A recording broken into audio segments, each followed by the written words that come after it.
Shalom, Shalom, shalom, shalom et back to bienvenue à Bethariel notre Shabbat culte service. Bethariel ce matin. Alors Alors que nous voyons de plus en plus dans le livre de l'Apocalypse, on voit tout ce qui est en train d'être prédit, est en train d'arriver, et on va voir qu'Israël va devenir de plus en plus le point central de toutes ces prophéties de fin des temps.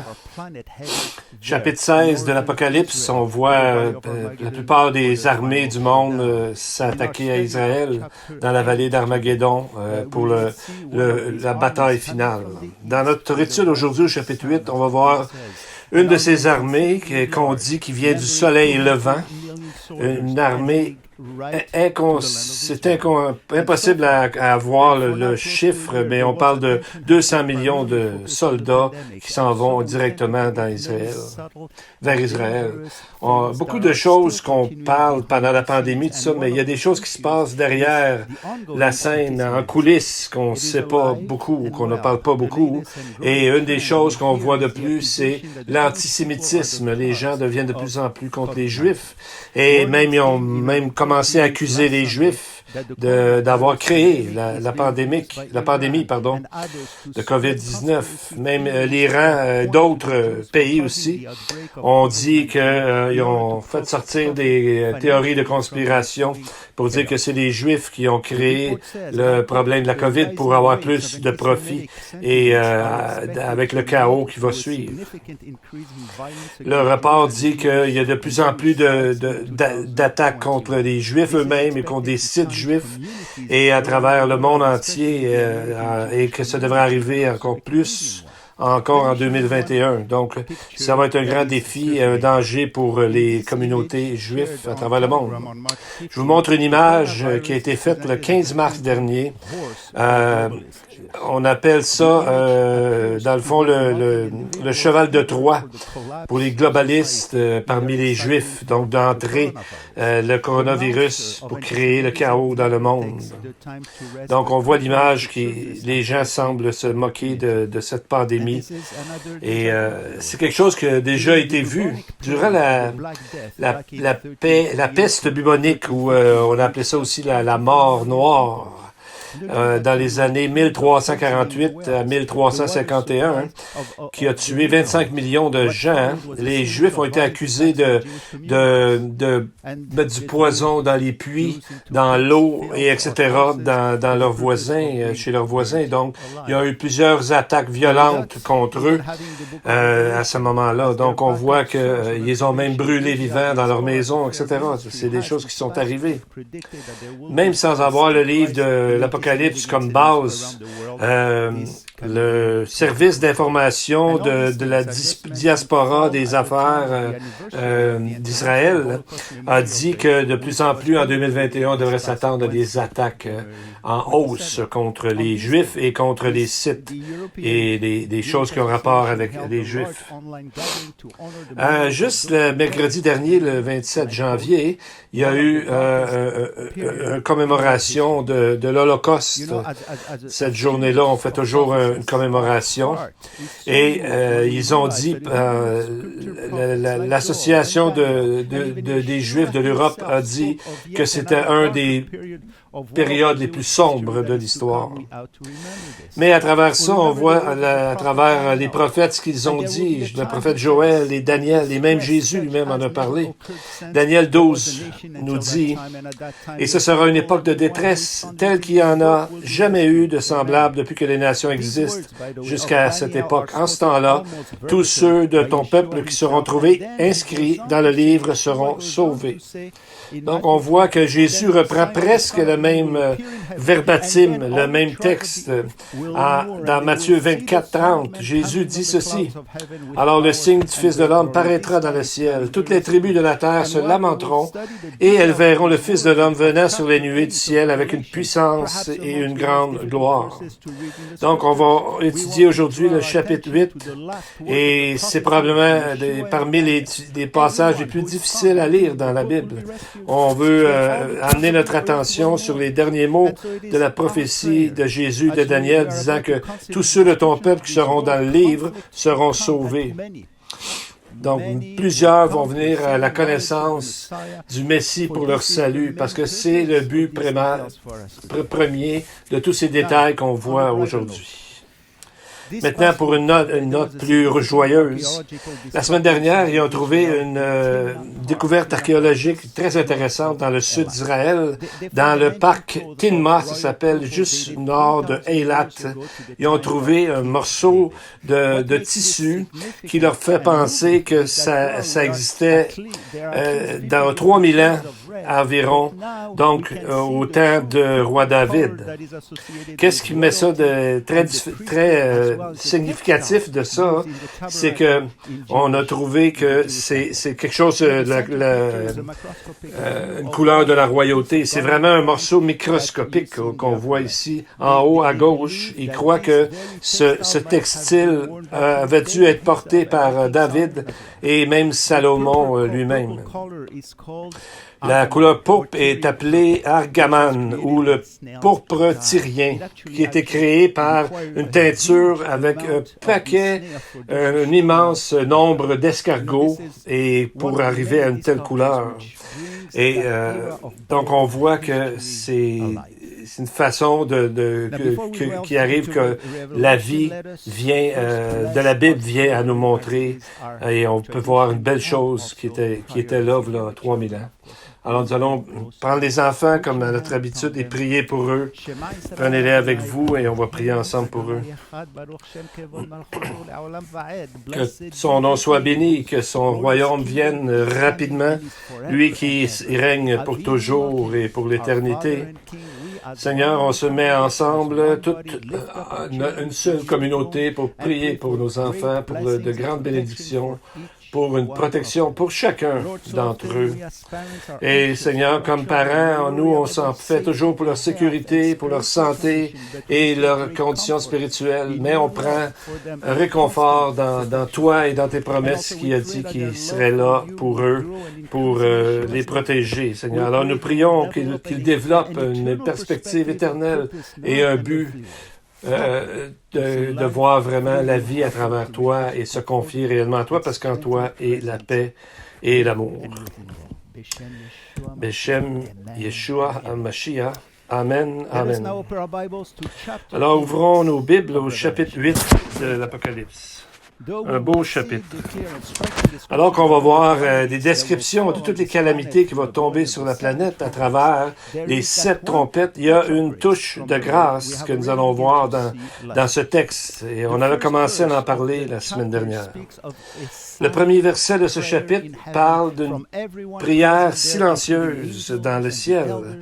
Et ce sont les croyants qui ont été martyrisés dans la tribulation et chaque personne qui était là aussi, incluant les anges et les anciens qui sont là dans le ciel dans la description qu'on a vue. Donc ça veut dire que tout le monde au ciel va prier et on a vu qu'une demi-heure pourrait correspondre à une période de temps qui pourrait être 3 ans et demi durant que les trompettes vont résonner. Donc on voit que il va y avoir un ange qui va lancer des charbons de feu sur la terre et on va essayer de comprendre ici l'action spécifique de l'ange ici. Versets 2 à 5. Et je vis les 7 anges qui se tiennent devant Dieu, et 7 trompettes leur furent données. Et un autre ange vint et se tait sur l'autel, ayant un encensoir d'or, et on lui donna beaucoup de parfums avec qu'il les offre, avec les prières de tous les saints, sur l'autel d'or qui est devant le trône. La fumée des parfums monta avec les prières des saints de la main de l'ange devant Dieu.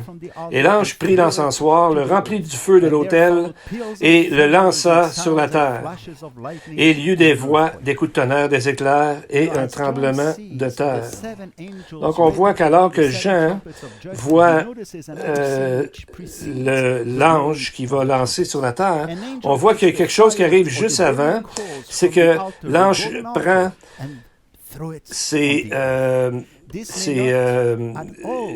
qu'il y a dans l'encensoir, pardon, et qui sont des pierres brûlantes, et les lance sur la terre.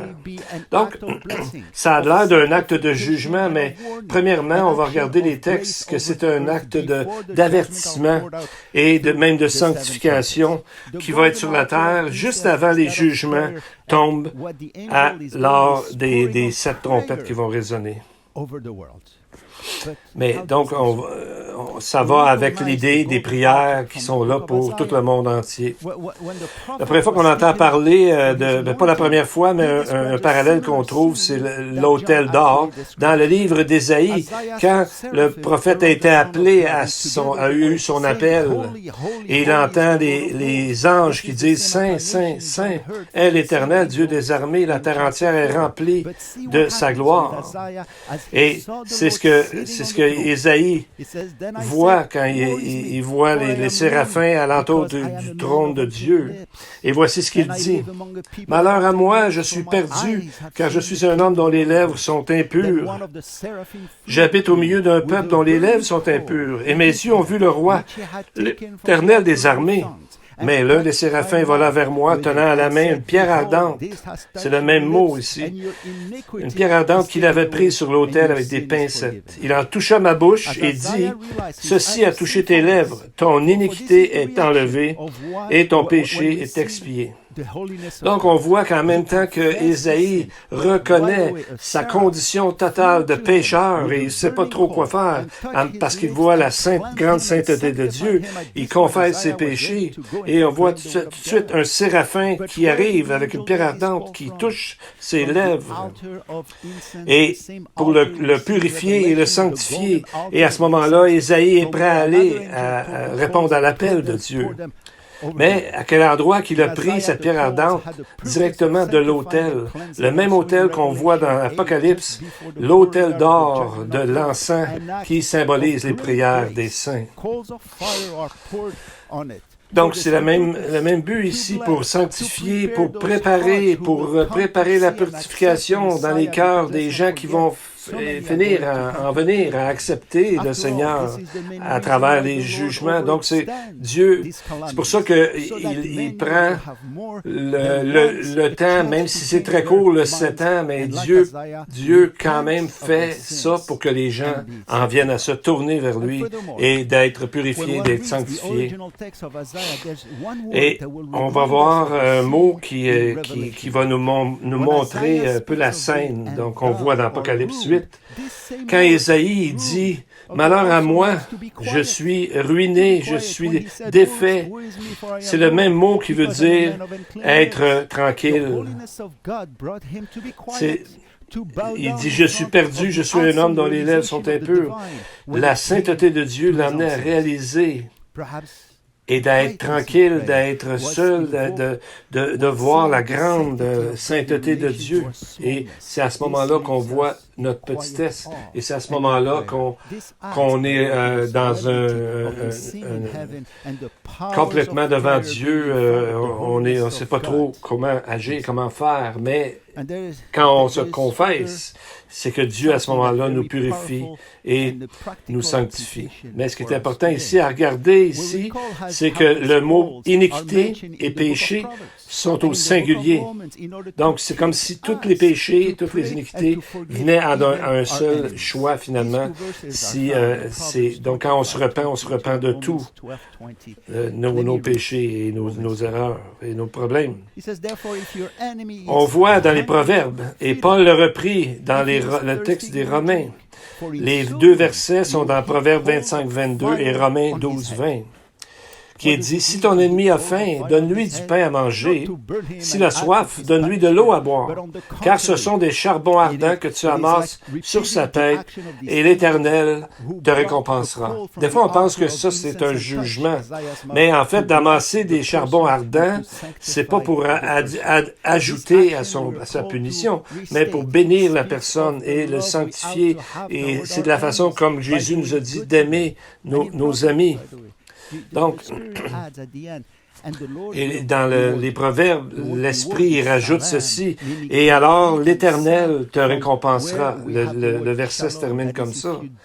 Le mot récompense, c'est salem, qui veut dire complet et plein. Et donc, c'est de ce mot-là aussi vient le mot plénitude ou shalom. Donc, ça veut dire, Dieu nous dit, si tu fais ça, tu vas avoir la paix, la shalom du Seigneur, comme la fumée de l'encens qui purifie ici. Et lorsqu'on voit aussi les pierres ardentes et tout ça, mais on parle aussi des voix, des coups de tonnerre, des éclairs et un tremblement de terre dans le chapitre 8.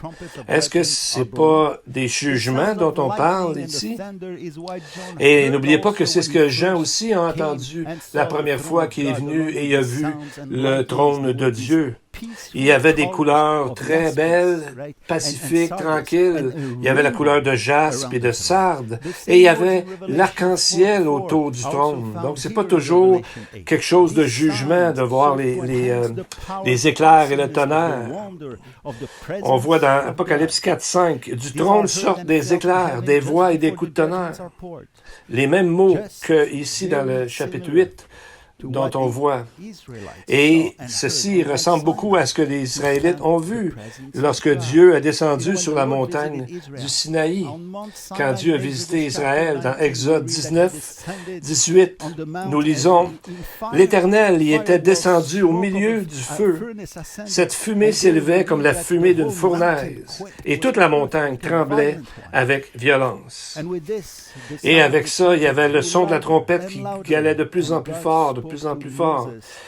Et Dieu parlait à Moïse avec, comment? Des tonnerres. Et il n'y a pas personne qui a été blessé ou qui est mort à cause des tonnerres, à cause du feu. Mais on voit que ça montrait ici la présence et la sainteté de Dieu. Donc, c'est un grand privilège pour nous de voir ce qui se passe dans le ciel. Seulement la Bible peut nous dire de telles choses. Ézéchiel aussi a vu une vision dans le ciel où il a vu des anges comme ça, et il en parle tellement de façon... Il est vraiment passionné dans Ézéchiel 1:13, alors qu'il se concentre sur les anges, les séraphins et les pierres. Le texte dit, l'aspect de ces animaux ressemblait à des charbons de feu ardents. C'était comme l'aspect des flambeaux. Et ce feu circulait entre les animaux et jetait une lumière éclatante et il en sortait des éclairs. Et les animaux couraient et revenaient comme la foudre. Il était tellement impliqué dans cette vision que ça l'encourageait à avoir une vision de Dieu bien différente et glorieuse. Et donc, ça ressemblait à des charbons de feu ardent, comme on voit dans le texte de chapitre 8. Et les charbons de feu ardent, c'est aussi pour ça que les anges sont appelés séraphins, du mot sarap, qui veut dire de brûler. Donc, c'est comme ça au ciel, lorsqu'on va voir la sainteté de Dieu. Nous aussi, on va être comme les anges, on n'en reviendra pas, on va la louer toute l'éternité. Mais il y a un autre mot qu'on va regarder qui est intéressant dans Apocalypse 8, c'est le mot qui est traduit souvent par encensoir. Au verset 3, on voit un autre ange, il se tint sur l'autel ayant un encensoir d'or. Mais c'est pas le mot habituel qu'on prend pour l'encensoir. Ce que le grec dit littéralement, c'est de l'encens. De l'encens d'or. Libanotos, c'est le même mot, c'est la même chose que ce que les mages ont amené à la naissance de Jésus. Pardon. Pourquoi avoir utilisé le mot encensoir et pourquoi est-ce que c'est en or? L'encens nous amène, c'est c'est fait dans un mix de plusieurs épices, mais le frankincense, c'est un encens particulier. Il est choisi pour nous rappeler l'œuvre du Seigneur qu'il a fait, qui est mort et ressuscité pour nous. Un autre ingrédient qu'ils utilisaient dans l'encens, c'était la myrrhe. Mais la myrrhe est un symbole de mort et de sacrifice. Donc, on voit que la myrrhe montre aussi l'œuvre de Dieu dans sa mort et tout ça, mais ça donne aussi l'idée de la royauté. Donc, le frankincense, l'encens particulier, c'est le symbole de la divinité du Messie. C'est Michée qui nous dit qu'il était de toute éternité, de tous les temps anciens. Donc, on voit que c'est la même chose dans Apocalypse 8, 3, comme Zacharie 4, 12. Que signifient les deux rameaux d'olivier qui sont près des deux conduits d'or, d'où découle l'or? Donc, on voit les conduits d'or qui sont l'image, le symbole de ceux qui font l'œuvre de Dieu, et encore on voit quelque chose de bien spécial, c'est que le mot pour utiliser pour branche, les rameaux ici dans le texte, les rameaux d'olivier, le mot c'est cibolette, qui veut dire des têtes d'épis. Mais quand est-ce que les têtes d'épis sont comme ça? C'est quand ils sont remplis, et ils viennent pesant, puis ils penchent comme ça. Donc, c'est à ce moment-là qu'on voit toute la grandeur de cette image-là que Dieu nous donne. Donc, ça montre la décision de Dieu de bénir encore les gens, même dans une période très, très difficile de temps. Et ça, c'est toujours bon à savoir. Et c'est la première chose de se rappeler lorsqu'on parle à des gens des jugements à venir, c'est que Dieu va leur donner une grâce, Dieu va leur donner la possibilité de se repentir. Et là, on va voir quand les anges sont prêts à sonner les trompettes un après l'autre. Et ce qu'on voit, je répète encore ça, c'est que Dieu va toujours bénir malgré que les circonstances sont dans les plus terribles. Au milieu même du jugement, Dieu amène toujours la grâce. Dans une interprétation, une midrash de Psaume 22, qui devait être composée dans le temps que les Juifs étaient dans une grande persécution, des pogroms, peut-être alentour de 1000 après Jésus-Christ, un rabbin, en lisant les Écritures, a remarqué que même dans la colère de Dieu, on peut toujours trouver, il y a toujours un espace pour trouver de la faveur et du réconfort. Donc, il a mis deux textes un peu ensemble, comme dans Michée 7.8 dit, Israël peut dire, « Si je suis assise dans les ténèbres, l'Éternel sera ma lumière. » Et quand la nation d'Israël va passer à travers ce qui est appelé dans la parole l'angoisse de Jacob, on voit que immédiatement, il en sera délivré. Jérémie 37. Et on voit aussi le prophète Habakkuk qui lui a dit dans une révélation à ce prophète-là, et le prophète a dit, « Ô Seigneur, accomplis ton œuvre dans le cours des années, ô Éternel, mais dans ta colère, souviens-toi de tes compassions. » Donc, on voit que le prophète savait, alors qu'il a été lui-même transporté dans les temps de la tribulation, il décrit des guerres et la fin des temps, et il dit, dans le cours des années, il demande à Dieu de se souvenir de ses compassions. Et dans ces textes-là, on voit qu'on arrive à la fin de cet événement-là, c'est là qu'arrive la seconde venue de Jésus-Christ. Habakkuk 3.3 dit, « Dieu vient de Théman, le Saint vient de la montagne de Paran. Sa majesté couvre les cieux et sa gloire remplit la terre. » Donc, cette vision va résumer ce qui va arriver avec les 7 trompettes qui commencent au verset 6, et les 7 anges qui avaient les 7 trompettes se préparent à en sonner. Si vous regardez le tableau en avant, on voit comment ça fonctionne. On se souvient que quand les sceaux ont été ouverts, il était écrit sur le devant et sur le derrière. Peut-être que les trompettes, c'est ce qui était écrit en arrière, qu'on n'a pas vu encore.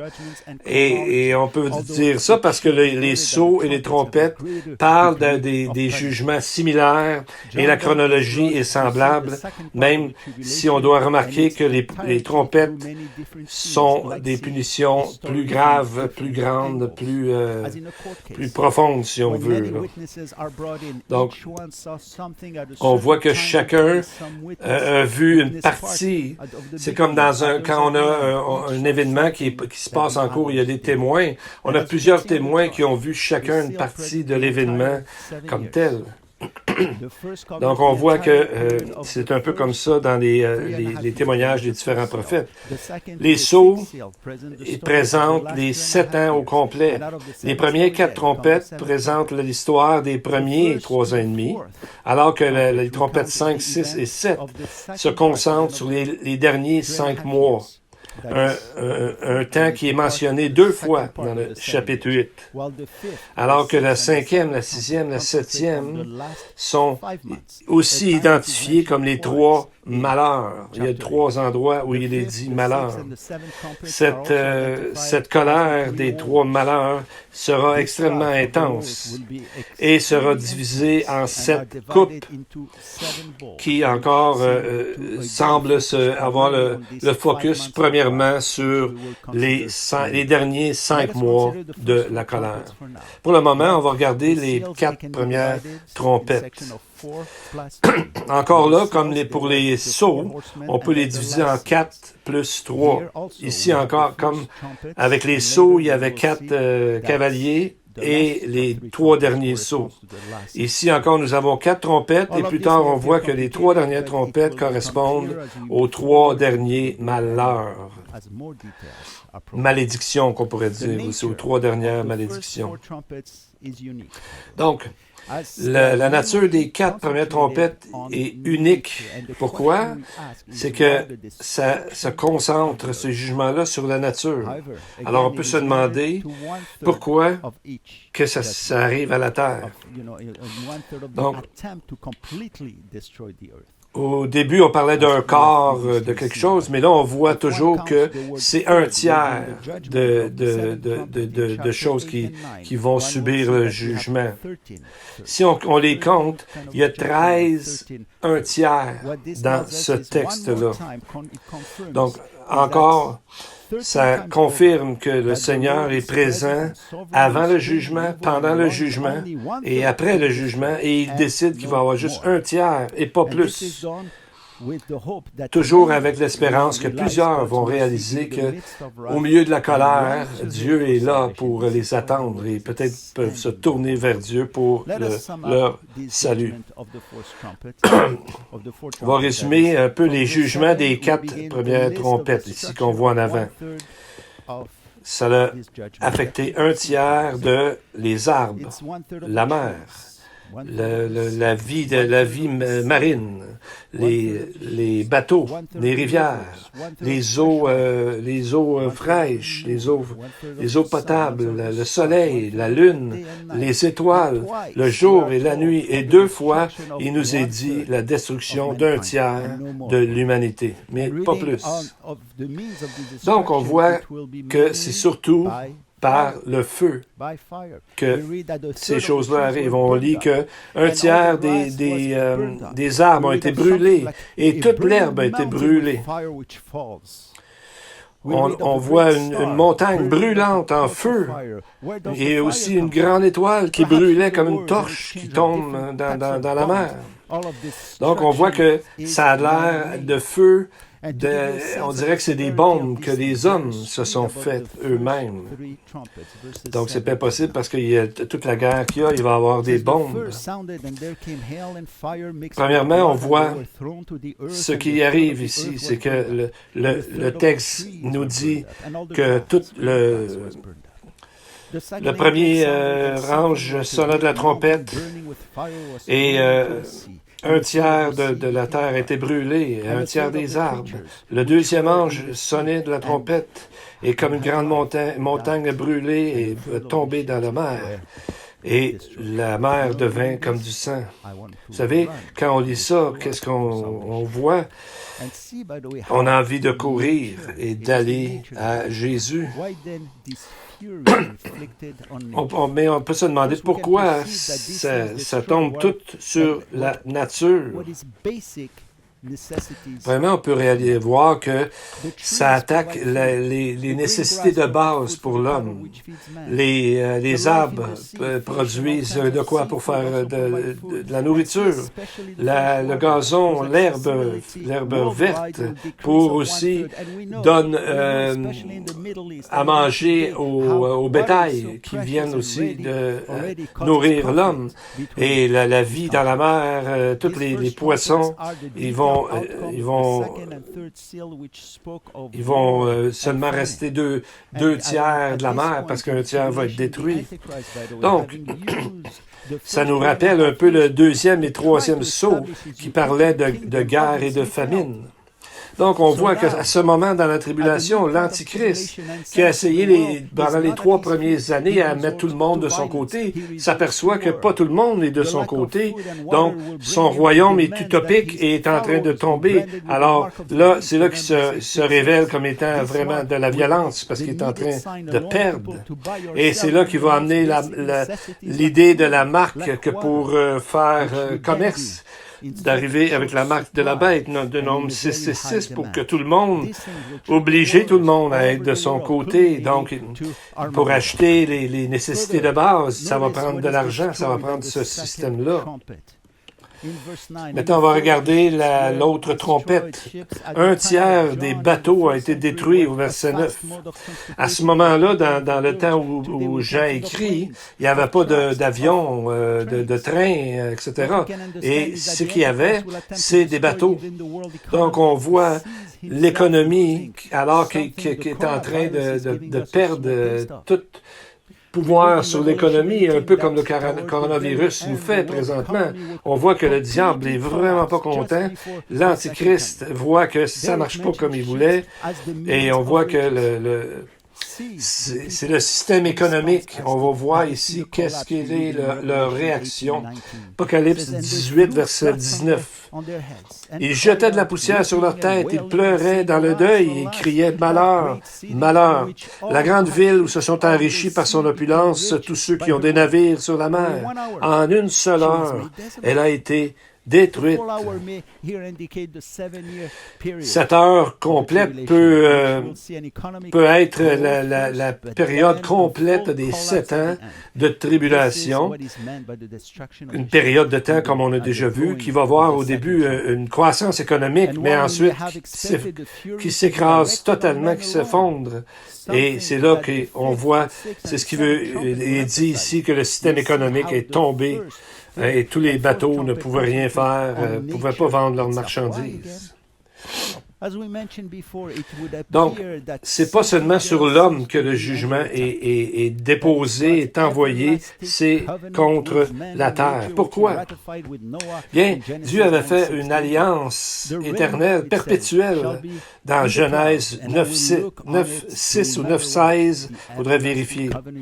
Et l'arc sera dans la nuée, et je le verrai pour me souvenir de l'alliance perpétuelle entre Dieu et tout être vivant de toute chair qui est sur la terre. Donc, c'est une alliance perpétuelle avec la terre, qui ne dépend pas de l'attitude de l'homme ou de l'action de l'homme, mais c'est Dieu qui a mis cette alliance-là. Donc, mais Dieu en arrive dans ses jugements à stopper cette alliance-là aussi, parce qu'elle a été détruite par l'homme, mais Dieu, quand même, détruit pas tout. Il détruit un tiers de tout pour que l'homme, toujours, on répète souvent ça, que l'homme se retourne vers Dieu. Ça ressemble à un voleur qui rentre dans une maison après qu'il s'aperçoit qu'il ne trouve pas ce qu'il veut avoir, puis il s'aperçoit que les portes se sont barrées derrière lui, ben il décide de brûler la maison. Ça montre que le mal, quand il est rendu trop loin, est incapable de perdre. Et dans le fond, c'est sa propre destruction qu'il cause. C'est un peu l'image qu'on a. L'homme qui s'éloigne de Dieu finit par emmener sur lui tous ces problèmes-là. Il y a une corrélation entre le déluge et la tribulation. Dans les deux fois, il y a des invasions de démons. On va voir ça plus tard. Dans la tribulation, on a les derniers 5 mois qui correspondent aux 150 jours du temps qu'a duré le déluge. Regardez le texte Genèse 7, 24. Et les eaux restèrent sur la terre 150 jours. Dans le calendrier biblique, il y a 30 jours par mois. Donc, 30 jours fois 5 mois, ça nous donne 150 jours. Donc, on voit de la même façon dans Apocalypse 9, 5 et verset 10 aussi, on voit que Dieu prévoit quand même que ça va durer un même genre de temps. On voit aussi l'arc-en-ciel est un signe de protection dans le sens qu'on va lire ici, chapitre 10, verset 1. L'arc-en-ciel sur sa tête de l'ange, et cet ange jure par celui qui vit au siècle des siècles, lequel a créé le ciel et les choses qui y sont, et la mer et les choses qui y sont, qu'il n'y aurait plus de délai.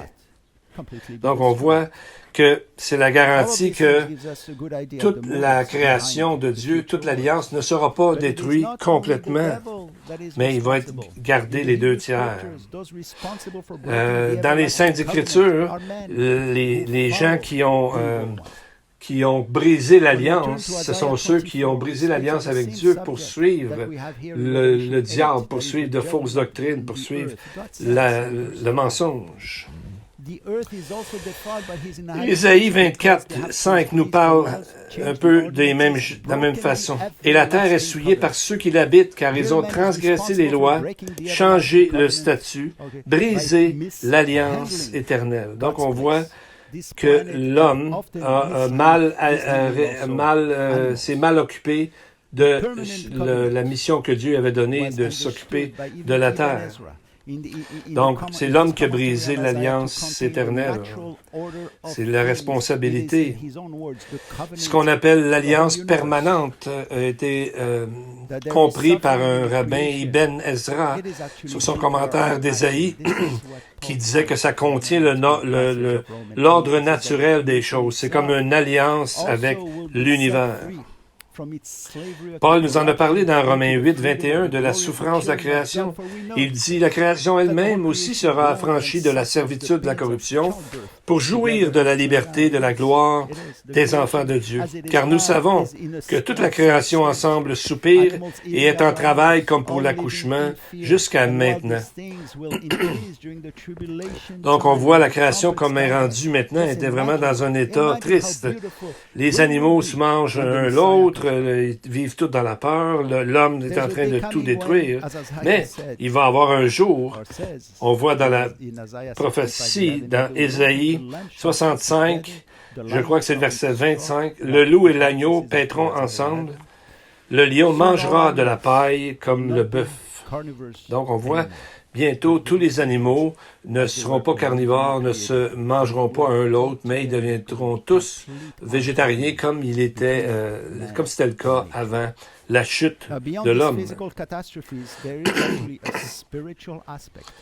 À part ces catastrophes physiques, il y a un aspect spirituel qui est au cœur de tous ces conflits.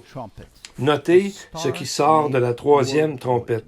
Une étoile nommée absinthe. En anglais, c'est wormwood. Et le 3e ange sonna, et il tomba du ciel une grande étoile, brûlante comme une torche, et elle tomba sur le 1/3 des fleuves et sur les fontaines des eaux. Et le nom de l'étoile est absinthe. Et le tiers des eaux devint absinthe, et beaucoup d'hommes moururent par les eaux, parce qu'elles avaient été rendues amères. On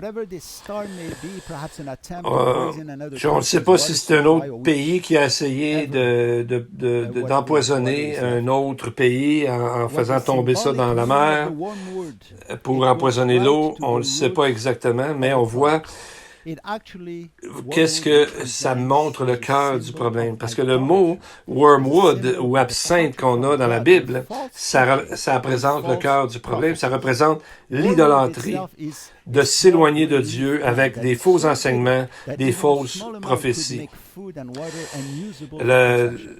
L'absinthe, ça vient d'une petite plante verte, gris-verte, qui est tellement amère que seulement un petit morceau peut rendre toute la nourriture amère.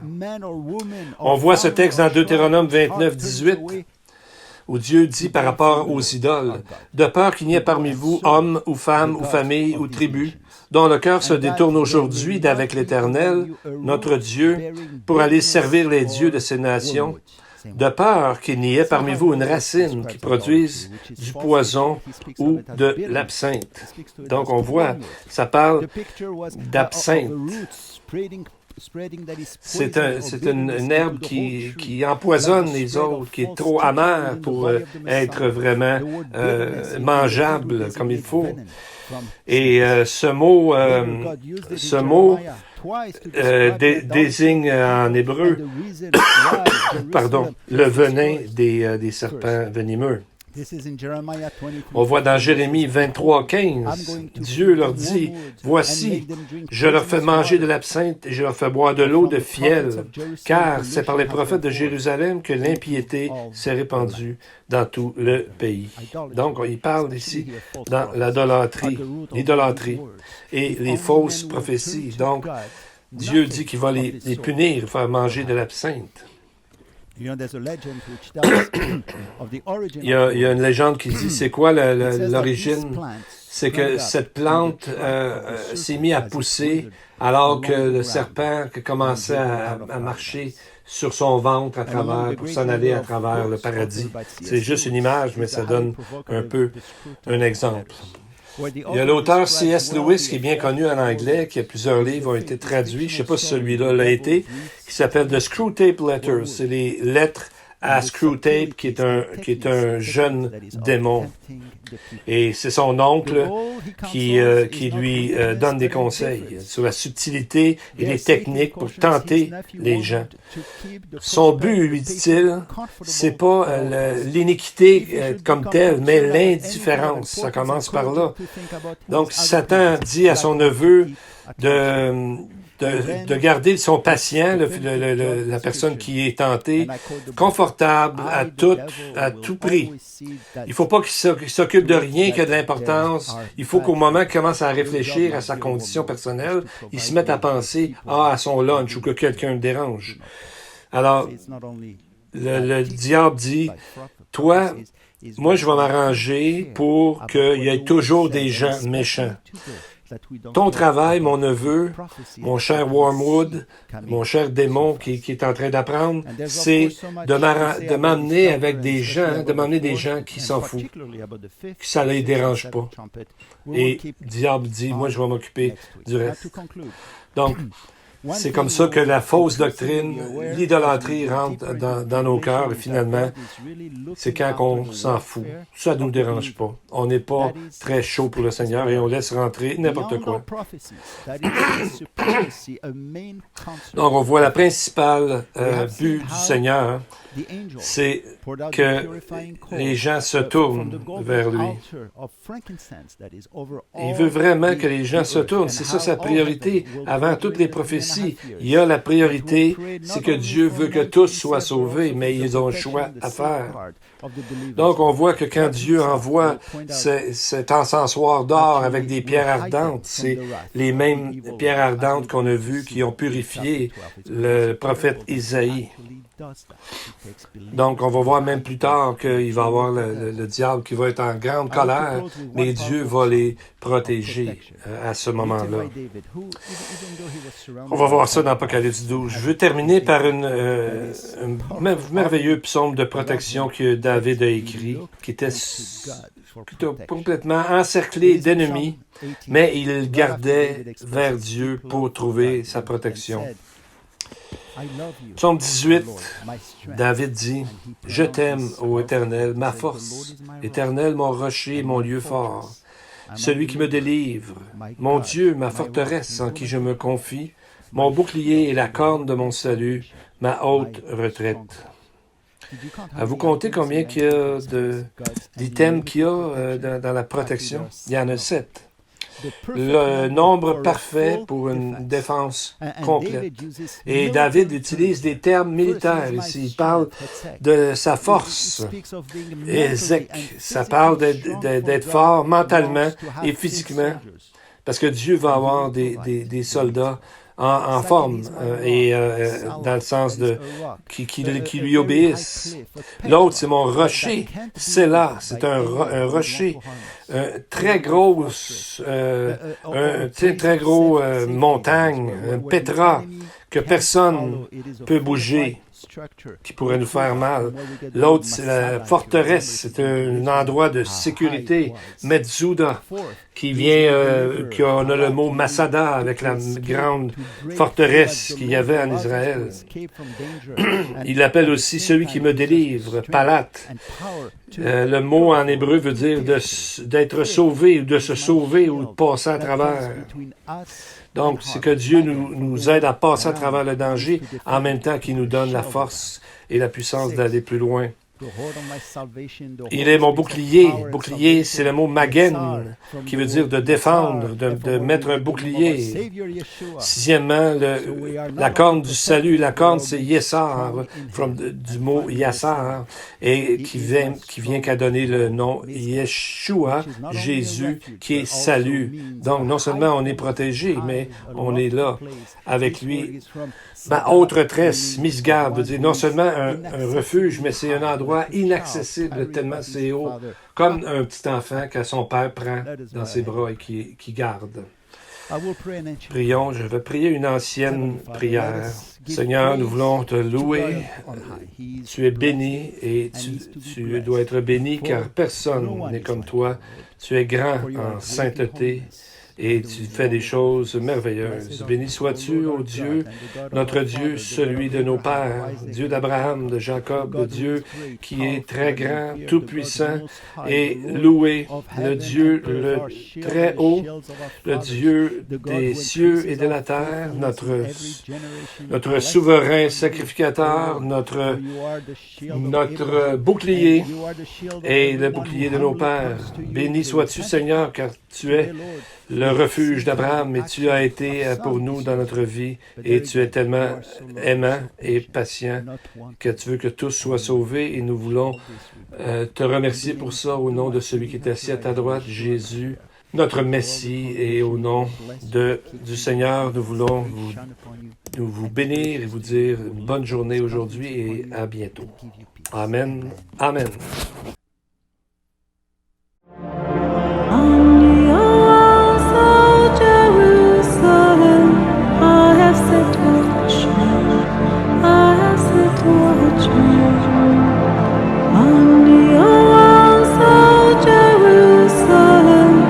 Who shall never hold their